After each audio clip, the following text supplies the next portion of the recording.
Good evening and a very warm welcome to you. Happy new month. Thank you for choosing Hope TV News Watch on this first day of October 2021. We have a packed bulletin prepared just for you. My name is Grace Wangui and our sign language interpreter tonight is Boniface Morethi. Let's begin.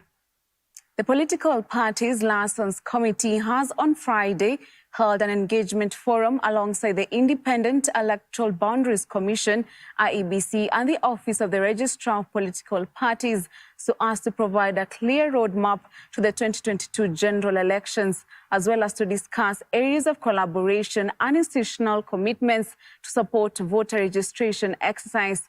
Kennedy Kimani attended the event and filed the following story. As the country gears up to the 2022 general election, it is all hands on deck for the Independent Electoral Boundaries Commission as it prepares for the polls. Committees. One of the main tasks of the commission will be to build trust and confidence in the electoral process among Kenyans. Speaking during the Political Parties Liaison Committee Engagement Forum on Friday, IBC Chair Wafula Chebukati emphasized that the commission will enhance the continuous voter registration beginning on 4th October to 2nd of November. Chebukati further stated that IBC will reject any party nomination list that doesn't comply with the two-third gender rule. One of the issues of focus in the national debate in the attainment of what is popularly known as the two-third gender rule is a critical issue. If you look at Article 81B of the Constitution, it provides that not more than two-thirds of the members of elective public bodies shall be of the same gender. Now with the budgetary allocation we got this financial year, the Commission then is set to commence enhanced continuous voter registration from the 4th of October, that's Monday next week, to the 2nd of November this year, in all the 1,450 county assembly wards countrywide. The Registrar of Political Parties Andy to raise an issue concerning independent candidates, saying that independent aspirants should be cleared to vie for various positions before party primaries are held, so as to prevent party hopping and provide a fair playing field. The question of independent candidates and management of the same. We saw a total of about 4,500 plus independent candidates after party primaries, moving from parties to become independent. From where we sit, we think that is weakening political parties. And we think probably that window should be closed. And I think it's a discussion we have had with IBC so that all candidates are treated the same. The Political Parties Liaison Committee was established pursuant to the provision of Section 38 of the Political Parties Act 2011 to provide a platform for dialogue between political parties, the Office of the Registrar of Political Parties, and the IBC. Should we have our tea break? Political parties have been urged to put Kenya first so as to ensure a peaceful electoral process as the country heads to the polls in 10 months' time. Kennedy Kimani, Hope TV Newswatch, Nairobi. Thank you, Kimani, for that report. Now to some political matters. ODM party leader Raila Odinga has called for issue-based campaigns, which he said will give hope to the country and avert divisions among Kenyans. Speaking at Chungwa House when he received a donation of election campaign vehicles from Homeboys Entertainment and a Mombasa businessman, Raila said he's concerned with the plight of youths who continue to suffer unemployment. The Homeboys Director of Entertainment, Mike Rabah, said the vehicles were fully fitted with a state-of-art sound system, adding that they will go a long way in boosting the audibility of the former Prime Minister during the electioneering period come 2022.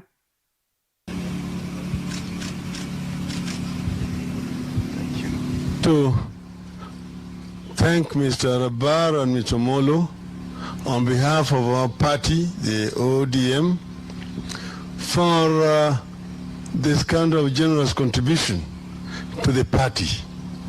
We are now in the midst of elections, and there is need to reach out to people, to communicate and talk to them clearly, and therefore this donation is not something that we take for granted. That they have been able to donate here 3 vehicles equipped fully with the modern state-of-the-art communication equipment that will enable us to be able to talk clearly and openly to our people. We say asante. We also thank Mr. Molo because, as he has rightly said, we are in the middle of a pandemic and we need to keep our people safe.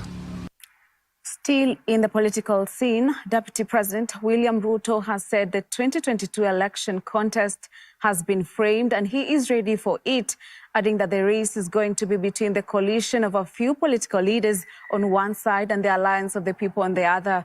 Ruto, who spoke on Friday at his current residence during a consultative meeting with more than 350 United Democratic Alliance aspirants from Nyeri, Laikipia, Meru, and Tharaka Nithi counties at the same time, assured the UDA aspirants of the party's commitment to holding fair nominations. Here is Alice Diana with this report. As the country gears up to next year's general election, Deputy President William Ruto says the poll will put in competition those for the review of the constitution with those who back the changing of the economy to uplift the poor. Addressing a group of aspirants from Meru, Tharaka Nithi, Laikipia and Nyeri counties at his current residence on Friday, Ruto said it is Kenyans who will make the ultimate decision between the group that is after power sharing and that for the empowerment of the people. The contest has now been framed. It is between the coalition of political leaders on one side and the alliance of the people on the other side. It is about the people who want to prioritize positions as to us who want to prioritize job creation. It is them who want to prioritize changing the constitution. We want to prioritize changing the economy. It is them who want to prioritize sharing power. We want to prioritize empowerment. The Deputy President at the same time assured UDA aspirants of the party's commitment to holding fair nominations, saying even though many leaders and politicians had contributed immensely in the building of the hustler nation, they too must be ready to participate in tight UDA nominations. He said the proposed degree qualification for leaders should not be used to bar anyone who wants to run for an electoral office. Only 1% of Kenyans have a degree. It is not fair to limit the leadership of Kenya into only 1% of the population. So I think it's just it is a human rights issue that let us give everybody a chance. And you know, surely, if you have a degree, na hauwezi kujitetea. I mean, surely, sasa utalaumu nani? MPs who attended the meeting included Rahab Mukami, Rigathi Gachagua, Kimani Ichung'wah, Patrick Mariru, George Murugara and Halima Musheke. Hao matajiri walikutana pale, hawana haja na watu ya Mount Kenya, wanaongea mambo yao. How they will protect their wealth and how they will make more wealth in the next government. So that is their agenda. Because siku tulikuwa na shida, watu wetu wakifukuzwa Nyamakema walikutana. Laikipia kumekuwa na shida, wamenunua chakula. Watu wametaka mask, hao matajiri they can afford to buy mask for everybody. Every day in the mountain they have not bought. For Hope TV News Watch, I'm Alice Diana. Let's switch gears and move to the courts where the Attorney General Paul Kihara Kariuki has moved to the Supreme Court seeking to overturn the Court of Appeal judgment that stopped the bid to amend the Constitution through the Building Bridges Initiative.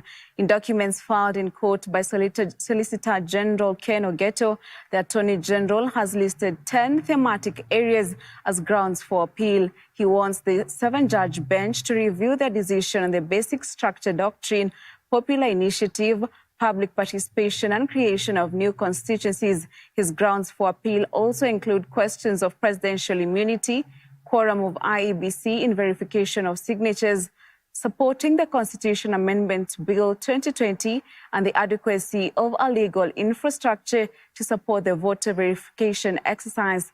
Kihara is of the opinion that the Supreme Court should reconsider the appellate judge's verdict on the issue of single or multiple referendum questions. how voter registration relates to holding of a referendum and who ought to have been enjoined as friends of the court in the BBI bill matter.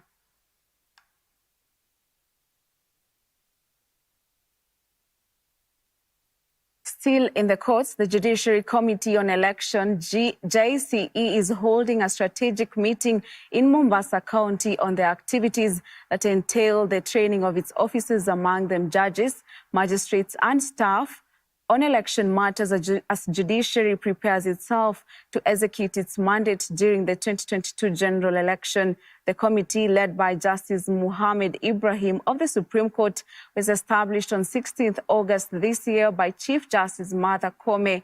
As general election nears, Justice Muhammad said the JCE anticipates an increase in election petition, assuring Kenyans that the committee is already working on human resource for efficiency.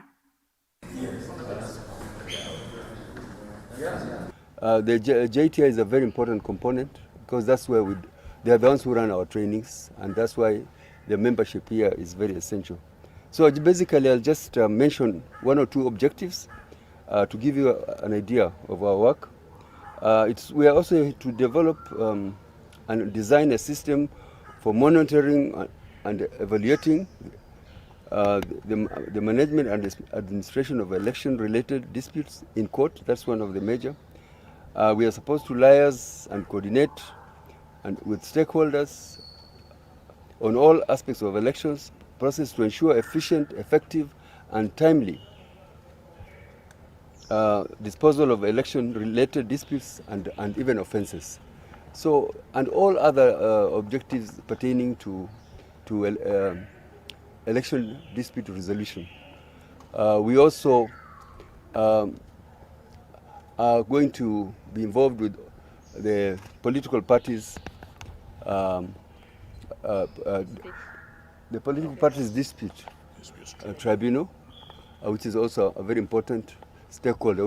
We are going to engage with stakeholders, IBC, the political parties, the security operators, the security institutions, the police, the DPP, and all stakeholders who are involved generally in all elections. Including the media. Including the media, but the media is a very important institution, and that's why you are here. So we will continue informing you of our work, and it's a work in progress until the end of the next elections, which will take place in 2022. Still in matters of the court, a man in Shanzu, Mombasa County, caused drama at the Shanzu Law Courts, disrupting court proceedings for what he said was frustrations from the court's staff and scrupulous police. Gordon Teti, who stormed a court proceeding, said his attempt to get court documents regarding his drugged case have been rendered futile. Gordon, who lectured the local police, said he was arrested in 2019 for a traffic offense and was locked up in a cell after he refused to give a bribe. He now says he will proceed to the High Court to sue the police and court staff. Is this a court? Is it a court?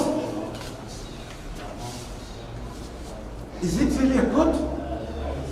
People come to court for fairness, for justice. People don't come to court when you speak, when you raise a concern, the police are called for you. Let this thing go up to Nairobi. This is now notorious. This Shanzu court is now notorious. Let people come from Nairobi to address this thing. They even had an open day the other day. They called people here. If you have a concern with the Shanzu court, people came here, but they're still continuing. My friend, a court should not be turned into a corruption den. A court should not be turned to a corruption den. Education CS Professor George Magoha has called on technical and vocational education training TVET institutions to commercialize their innovations and tap their full potential income generation instead of relying on the government for funding. Speaking in Oljororo constituency in Nyandarua County, when he launched the Nyandarua National Polytechnic, CS Magoha urged the institution to spearhead quality potato seed production as he launched the institution previously, an Institute of Science and Technology. He called upon the Polytechnic to be an institution with a difference in potato production research due to its location in a potato growing region.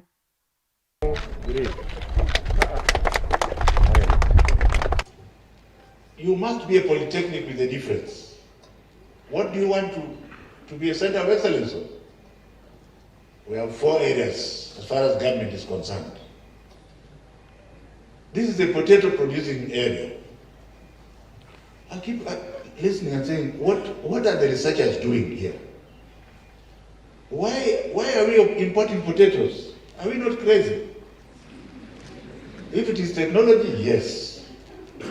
Why ordinary potatoes when you are actually in Canaan yourself? Why?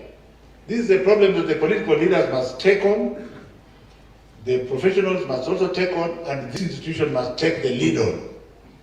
And that's why I'm coming back here in February. I want to see whether all the land you have is being used for the production of potato seeds of different varieties as we are training these children here. Lakini tuweke pesa mingi zaidi, tujenge hizo mahostel, tuweke hizo infrastructure. If you can increase the capitation for this university, ongeze pesa mingi zaidi hapa.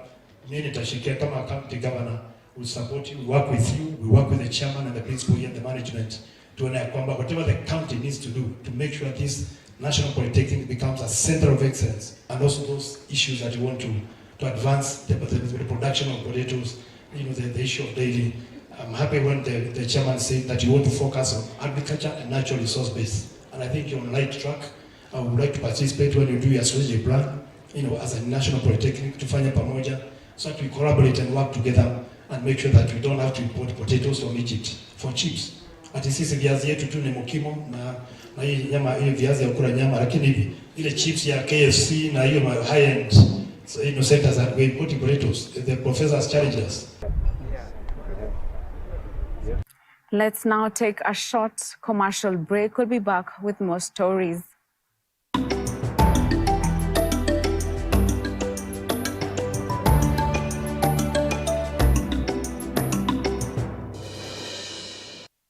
Our world needs humble, confident, bold, and integrity-infused leaders. Live online, Thursday through Friday, October 14th and 15th, 2021. Join thousands of curious, growth-minded, change-driven men and women like you for the premier leadership event of 2021, the Global Leadership Summit. Some of the world-class faculty includes Craig Goshel, Senior Pastor of Life Church, Jami Lima, Richard Montanes, who started off as a janitor and rose to be a top executive. Local faculty includes Justice Daniel Musinga, who'll talk about the quest for justice, fairness, and equality. Bishop David Uginde, CEO and founder, the Carter Lead Associate. Daniel Kamau, CEO, Fusion Capital. Archbishop Eliud Wabuhala, Chairperson, Ethics and Anti-Corruption Committee. Among other speakers, guest musician will be Florence Morethi. To register, call 722-490325 or visit www.kenyaleadership.org. Everyone wins when a leader gets better.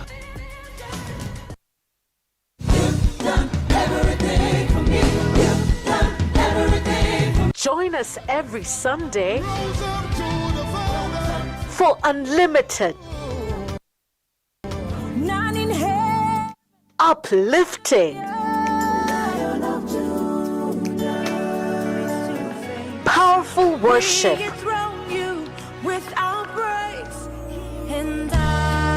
only on Extended Worship.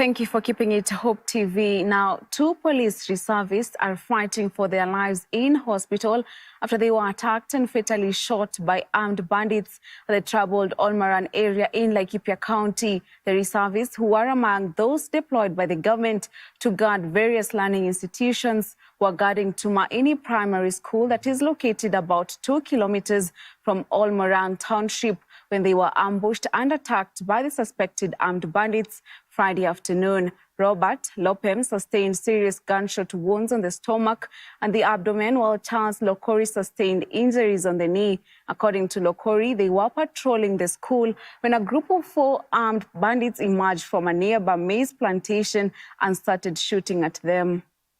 Kifika tu tukiwa kiwanja ya shule ya Tumaini. Kabla tupige kona kidogo, kumbe maadui walikuwa hapo ndani wametuwekea ambush hapo ndani ya mahindi. Sasa hapo ndo walitupigia. Katupiga basi nyingine, sasa katusanyia chini. Sasa hata mimi nimejaribu kupiga kuwarudishia risasi nikiwa nimelaliwa na yule mwenzangu. Sasa nikapiga tukijifuruta tu kwa chini tu. Tukijifuruta tayari nimeumia, yule ameumia. Kapiga sasa ndio tukasikia wamenyamazia yao. Sasa tukajifuruta tukafika mahali tukaingia kwa kichaka. Mwenzangu akaniambia yeye hawezani kunini. Amewezeka hawezani kujifuruta tena. Nikamwambia ingie ndani ya hiyo miti, washa mimi furute polepole hivi nitokee na shule nipate, kwa sababu kuna wafundi walikuwa wanajenga. Nikamwambia sasa washa mimi niingie huko niwaeleze mafundi kama vile wanaweza tusaidia, kwa sababu wapige simu juu hata masimu zimebaki mahali tumegongewa. Them had sustained an injury to the pelvis with an exit through the abdomen. He was in a critical state, but at the moment we've managed to stabilize him, and he's currently undergoing surgical exploration. The other gentleman had sustained a bullet injury through the right knee and is currently recuperating with us. On COVID-19 numbers today, 291 persons have tested positive in the last 24 hours from a sample size of 6,501, bringing the positivity rate to 4.5%. The cumulative positive cases are now at 249,725. 308 patients have recovered, bringing the total recoveries to now stand at 241,828. Sadly, 5 people have succumbed to the disease, pushing the cumulative fatalities to 5,128. On admissions, 963 patients are currently admitted at various health facilities countrywide, while 2,078 are under the home-based isolation and care program. 61 patients are in the intensive care unit, 39 of whom are on ventilatory support and 21 on supplemental oxygen. 1 patient is under observation.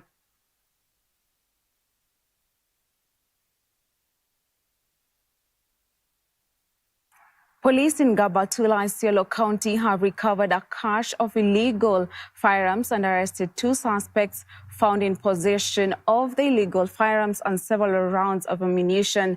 The suspects, Abdi Guyo, 35, and Amina Mohammed, who is 30, were arrested early Friday with 3 AK-47 assault rifles, 1 Mark IV rifle, 203 rounds of 7.62 by 39mm special caliber, and 9 AK-47 were recovered in the raid.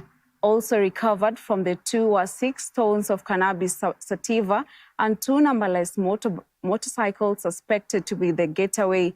The morning raid in the outskirts of Kina town comes after security officers in the area acted on a tip-off. Detectives have already begun interrogating the suspects.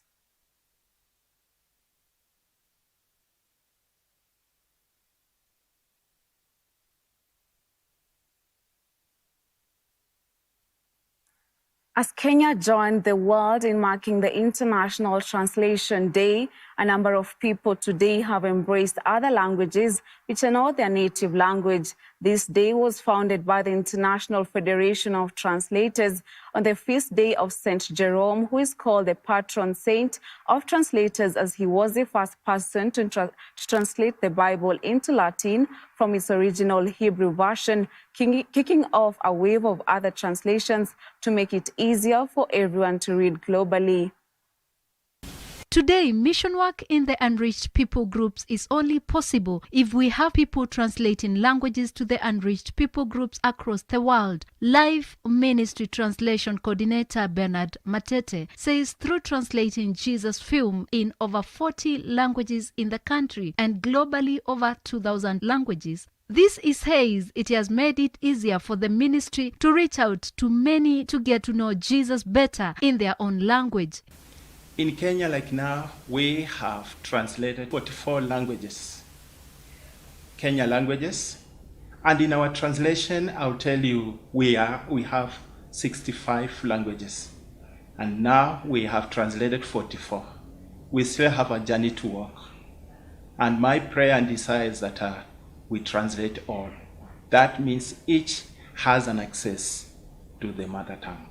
His counterpart, Wesley Kosgei, has weighed in the need for translation, saying recently they managed to help a local church plant a church in a Muslim-dominated area, thanks to the Jesus film in that native language. Well, these people see it as an entertainment, but for us it's one way that we are sharing the gospel. And also, Jesus film has helped us so much in that recently, Akawa Baptist Church used it to plant a church in Rendile, Marsabit, and it contributes to pathing of fellowships, which is continuing until now. This International Translation Day also marks the significance of language professionals, translators, interpreters, and terminologists, making the world aware of the linguistic bridge they create. It is very, very essential and important to me, and I'm sure to everybody, to be involved and to be concerned with the issue of translation. Because translation is bringing what we don't know clear to our own language. Whether it is local or it is international languages. And especially for us as Christians, when we translate some of the things from other languages into our language, the things we are translating bring hopes to our people. And this hope is connecting us with God. That is, I'm speaking from church perspective or missional or cross-cultural issues.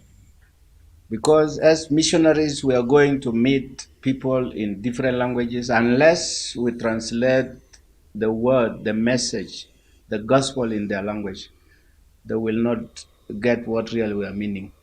This year's theme is United in Translation. As the theme suggests, it focuses on the World Union with the help of translation. This day provides an opportunity to pay tribute to the work of language professionals. It also plays an important role in making nations together and strengthen world peace and security. Let us encourage our children, that is now to the families, to the parents, leaders, to open the way in the church, to help congregation to learn the language. And when I'm speaking like that, also I'm involving the institutions, the schools, universities, colleges. Let this language be encouraged, people to learn, because it is opening door.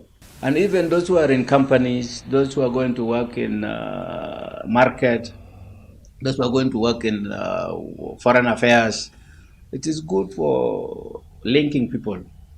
The world is becoming global, as people are saying and as we are learning. We need to be global. Let us really lift up our socks and help our children. Even if I don't know the language, I'm helping my children to learn Swahili, to learn any language that is good for them. In 2017, the UN passed a resolution and declared September 30th as International Translation Day, which was signed by 11 countries including Azerbaijan, Bangladesh, Belarus, Costa Rica, Cuba, Ecuador, among others. Since translation was given such a big boost by many countries, it has been seen in years bearing fruits. In order to secure our culture, we need to secure our language, and that is what the translators across the globe work for. They continuously work towards preserving and securing world culture and heritage. Introduction to religion. Faith Imani Mugo for Hope TV Newswatch. Thank you, Faith Imani, for that report. Now, the Shona community has celebrated 1 year now since it was recognized in the country and granted Kenyan citizenship by the national government through the Ministry of Interior. In collaboration with the country's Human Rights Commission, KHCR, the Shona community on Friday marked the celebrations on the award of Kenyan citizenship and IDs for the formerly stateless Shona community, saying it was a milestone in their lives. The Shona community migrated to Kenya in 1959 from Zimbabwe and had been living as a stateless community for many years. According to the UHCR, there are 12 million non-citizens in the world, more than 750,000 from Africa. Although it's not an official diagnosis, postgraduate depression is commonly used to describe the extreme sadness and impaired functioning that recent grads. We are very much happy to see that finally the journey that we began, around 4 or 5 years ago, immediately I was elected, we embarked on this journey. These are people I know very well. We have grown up with them.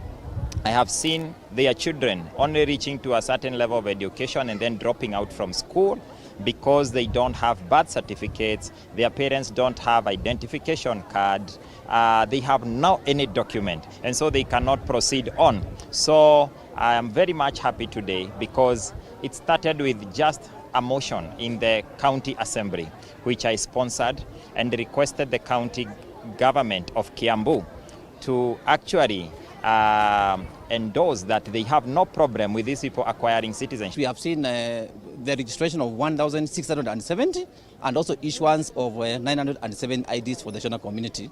And we have a lot of work, as I said, that once you get your ID, that's the first time now you begin to enjoy your life as a citizen of the country. So we are going to walk a long journey with them to ensure that now they enjoy the rights and the services which Kenyans enjoy when they become citizens. This really is a milestone that now they are Kenyans. They can also participate in the economic development of Kenya and also try to enhance the relationship between Kenya and Zimbabwe.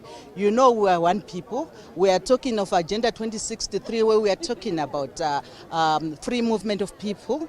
And as I was thinking and recalling, I was saying we should not have people who are stateless. Anyway, we should not have camps. We shouldn't have refugees, no immigrants. We are one people. We want this for Africa to grow.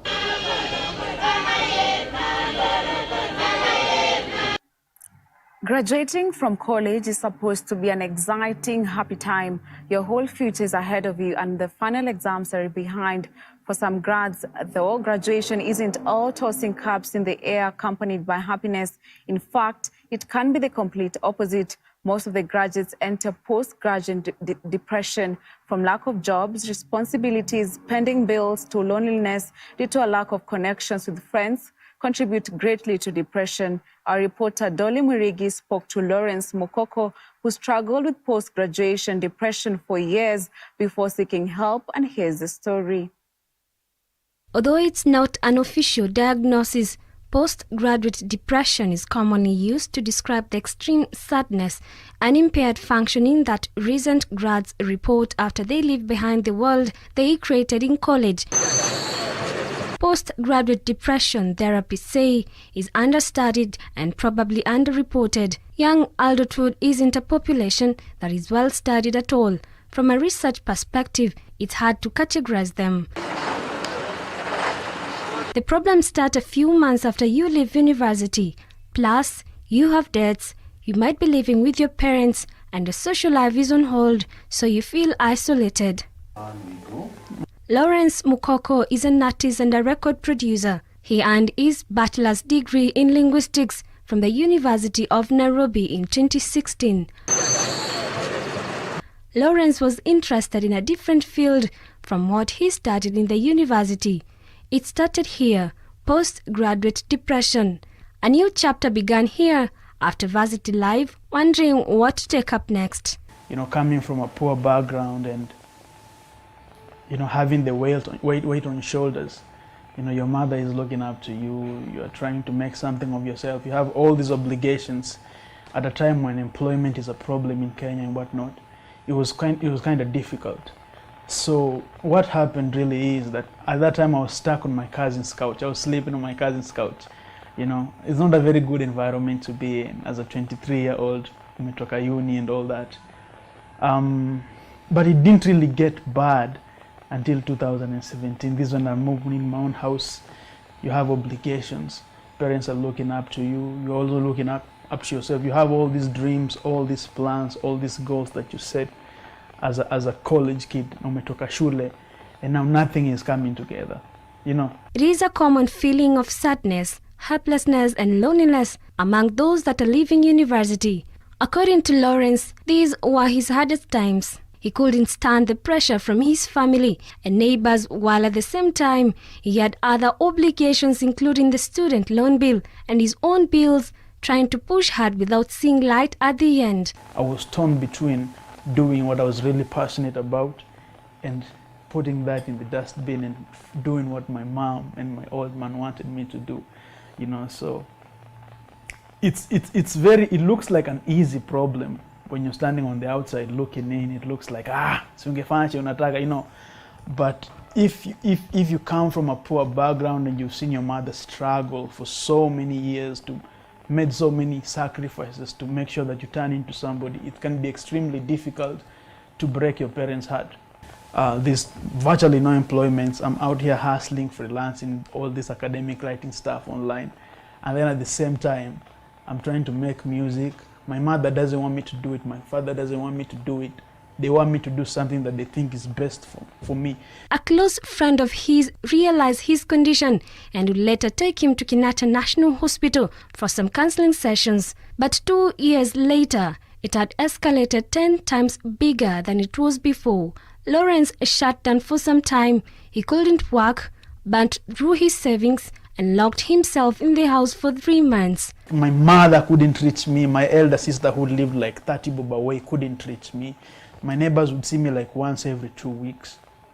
I remember I burnt through all my savings. I was 2 months behind on arrears. I had like rent arrears.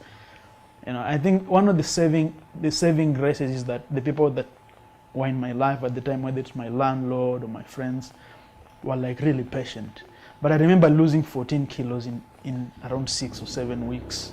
One of the biggest mistakes people make with mental health issues is that they don't talk about it and later transit to an unbearable situation, as Jane Ngatia, a counseling psychologist, tells us. Since it's an emerging issue, it's a new area of depression that is probably not yet documented, but it is real, it's happening.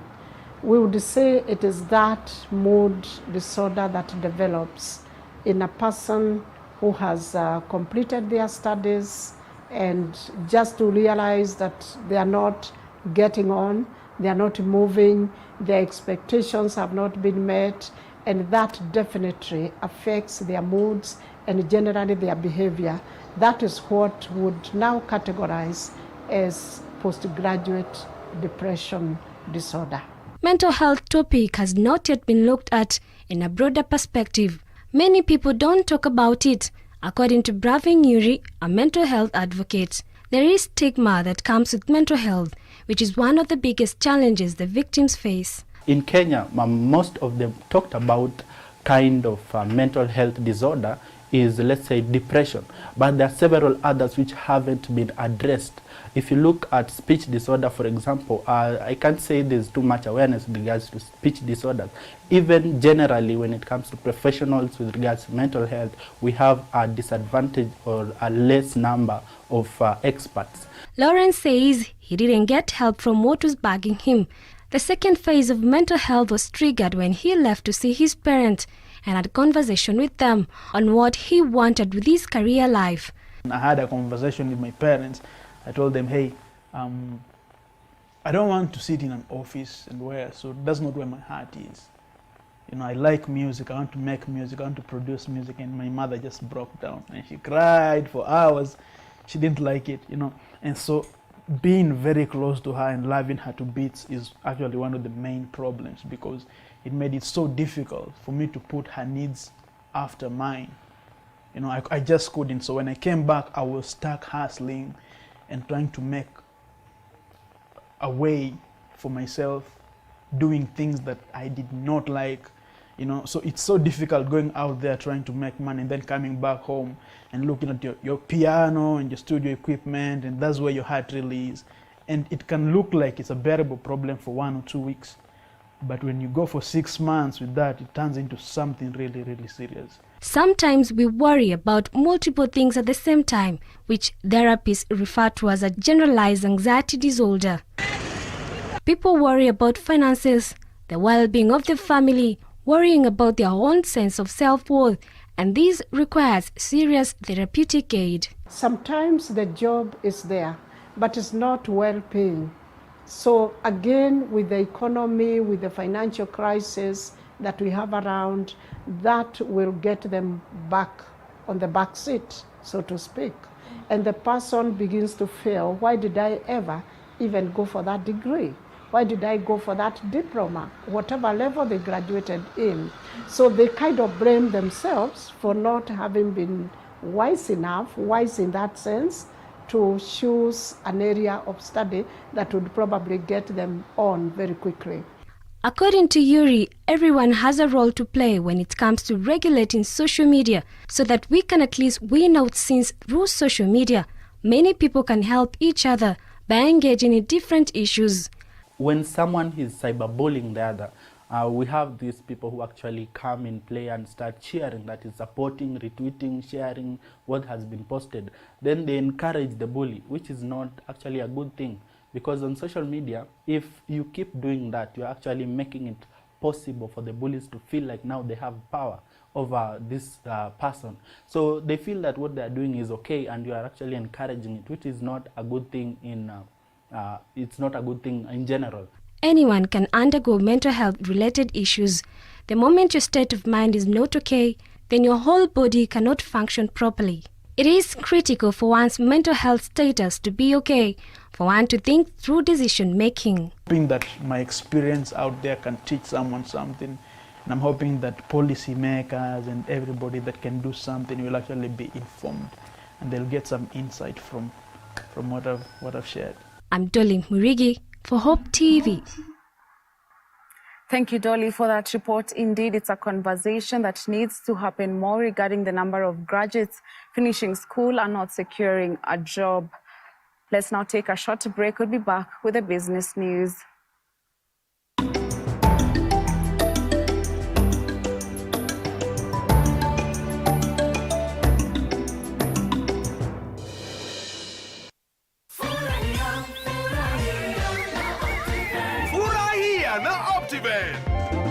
Dad!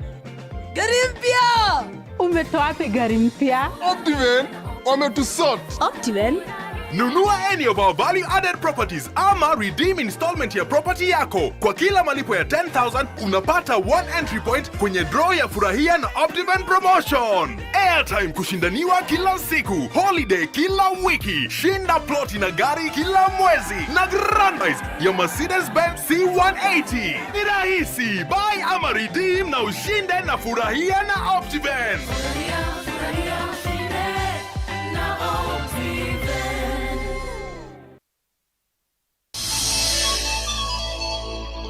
Our Christian life is not just about God always stepping in when you are in trouble. But sometimes you need to go through the valley of the shadow of death, and God will say, angels, stand away. He must go through that. She must go through that. Because out of this would come something greater and more beautiful.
estate company Optiven has launched an ambitious campaign dubbed Furahia na Optiven, aimed at celebrating and appreciating the growing clientele across the continent. The company that has seen its survival through the pandemic has continued to record significant profits, with the CEO George Washuri lauding customers for their commitment. He has called on small businesses to rise during this pandemic and think differently in order to survive the harsh business environment.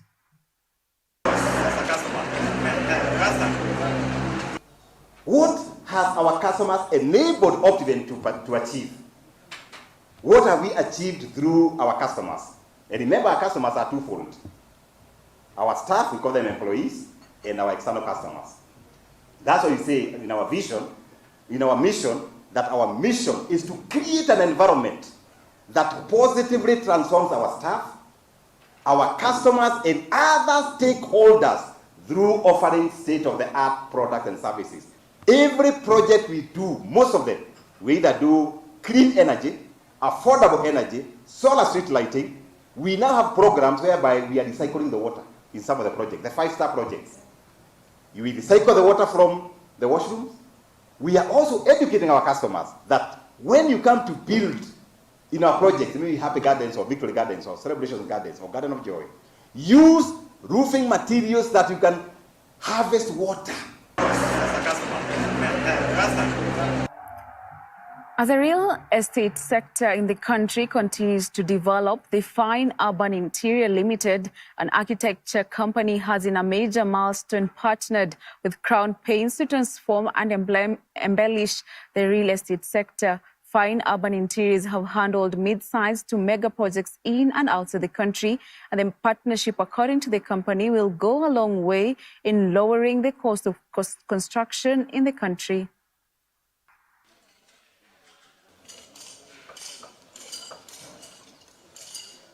Fine Urban Interiors and Construction has been in the industry for the last 8 years. Fine Urban Interiors and Construction has served over 1,000 of clients since inception, since we started. We pride in leaving our customers quality output in interiors and construction.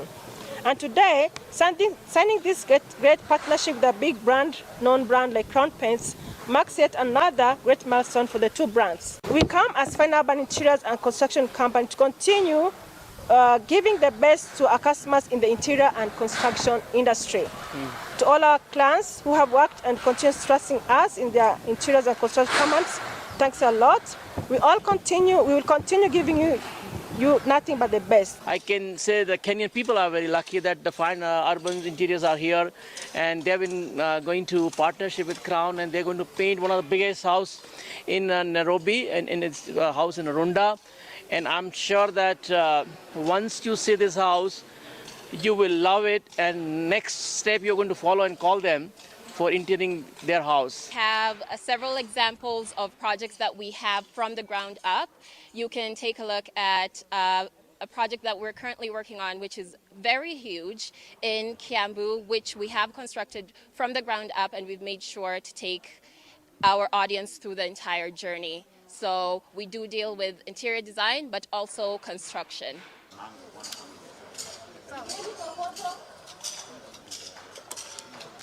The coconut and cashew nut subsectors in Kilifi County are set for revival following the proposed construction of 3 factories to process their products. Kilifi Governor Amason Kingi said that 2 factories were being constructed even as a foundation stone for the construction of a coconut plant will be laid soon through the World Bank-funded National Agricultural and Rural Inclusive Growth Project. According to him, the construction of the 3 factories would revive the economy of Kilifi County, which had dwindled. Kadri tunavyozungumza hapa, kuna viwanda viwili vya mkorosho ambavyo vinajengwa hapa Kilifi. Kimoja kinajengwa pale Vipingo na kimoja kinajengwa barabara hii ya kwenda sehemu ya Ganze. Kwa toaje pale Kajongoni, Kakanjuni, na ni viwanda vikubwa. Viwanda hivi kutupatia faida sisi kama wakulima lazima vipate malighafi, wazungu wanaita raw material, ambao ni korosho. Mkulima ambaye anaona mbali sahihi ataanza kujitayarisha, ataanza kupanda mikorosho, ataanza kuangalia ile mikorosho ya zamani, maanake kuna mbinu ambayo tumefunza wakulima mkorosho, ile mikorosho ya zamani ambayo unaweza kuitumia ili aanze kuzaa. Kwa sasa kila siku hapa Kilifi mnazi unatupatia 1.2 million kila siku, 1.2 million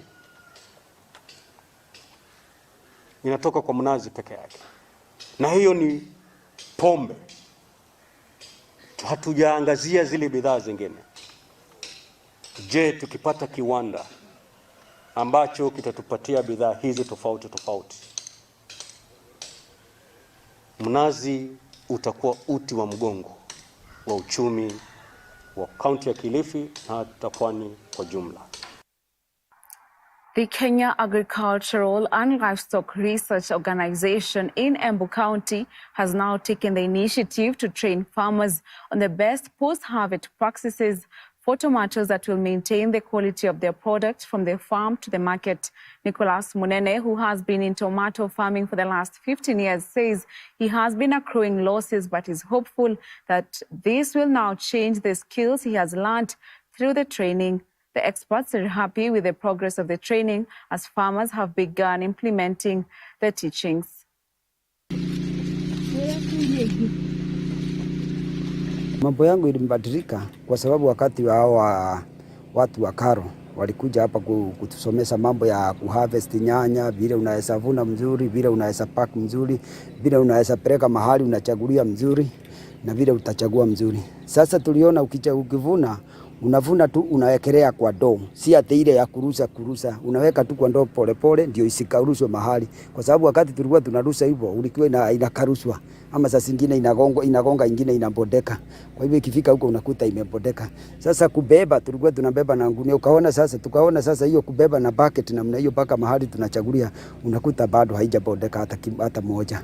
Alafu tukiweka kwa soko sasa tuliona, mimi nilikuwa sasa naweka yangu saa hii nawekanga sijazi saduku, nawekanga yani nusu saduku, inabakia kitu kidogo sana hapa juu, ndio sasa nikiwekelea saduku ingine isifinya ile nyanya nimeweka hapo. Kwa hivyo nikifika soko mimi siwangi na ile ati ile imevujika, na bebanga saduku ingine imekaa nusu. Nikifika huko kwa sababu watu wa soko wanataka hiyo imejaa, hiyo saduku yangu naongezea pale, si ati nimebeba yote ikiwa imejaa, na beba moja kando pale. Nikifika huko na wajazia wananunua kiangu ikiwa haijavujika hata kidogo. The aim of the project is Kafasi Post-Harvest Project.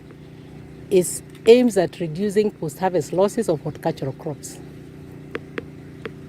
We started off by doing some surveys, baseline surveys, so that we could document the losses that were being incurred by the stakeholders, the farmers, the distributors, and the marketers, so that when we bring the technology, we'll be able to know the impact of the projects. In Kenya, we did surveys on bananas, potatoes, and tomatoes. Then after that, we chose one crop, tomato, in all the 14 African countries and in Korea, so that we compare our findings to better reduce the losses. That business story brings us to the end of this broadcast. Thank you for keeping me company. My name is Grace Wangui, and our sign language interpreter has been Boniface Murray. Do have a wonderful weekend. Enjoy the rest of your programming. I leave you with the weather forecast.